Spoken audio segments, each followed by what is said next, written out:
52% of millennials are living at home with their parents right now. And some people might say that's complete bullshit. But personally, I think it's fucking dope because in this video, I'm gonna go over 5 ways that you can house hack and that if you're at home with your parents right now, you're just one step closer to that goal.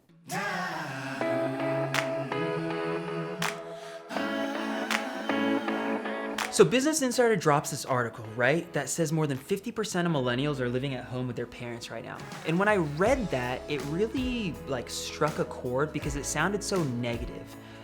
But in reality, I think that if you're living at home with your parents, there are so many opportunities to take advantage of this idea called house hacking. So house hack number 1 is the traditional house hack.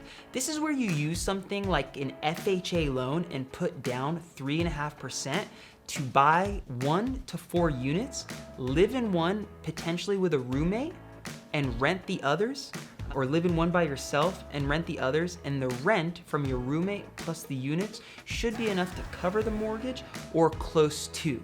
This house hack is really close to home for me because when I was living up in Lake Tahoe before I got down here, on weekends that I knew the market was really jumping, Labor Day, 4th of July, just weekends when it was super hot, I would rent out my house on Airbnb and then I would go stay with a friend because it would make so much money.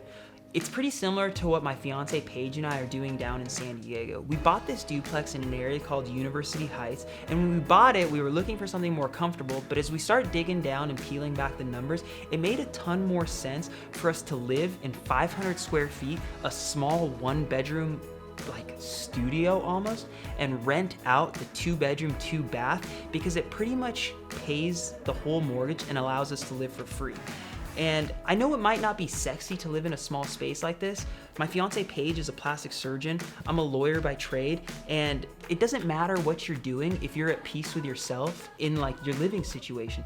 The second way to house hack is called the living room. This is kind of what it looked like in college. I went to school in DC, and in DC, rent was crazy high. So it was really normal for one kid to live in the living room while the homies lived in the bedrooms. And this is sort of what I'm suggesting to do here. An option is to buy a place, put down 3.5%, live in the living room, put one of those partitions or wall screens, and then rent out the bedrooms to your homies. You want to live with your friends anyways, it's a good way to do it, and then they're paying your rent.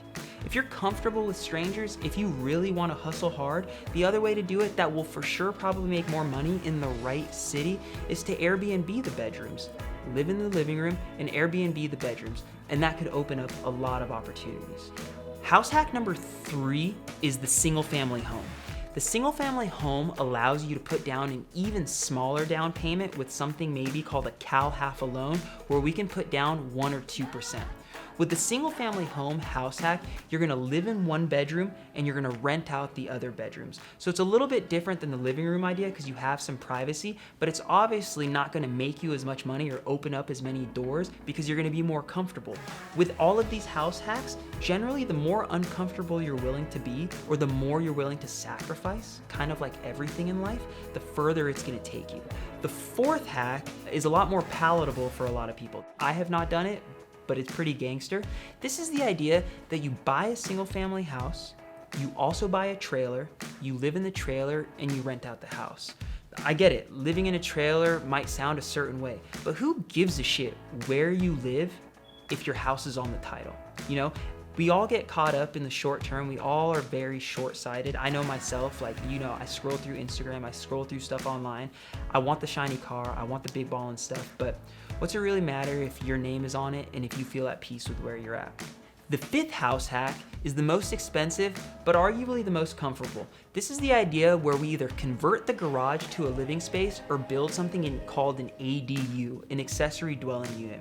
So in your garage conversion or in your ADU, you're gonna have a kitchenette, a bathroom, a bed, somewhere comfortable.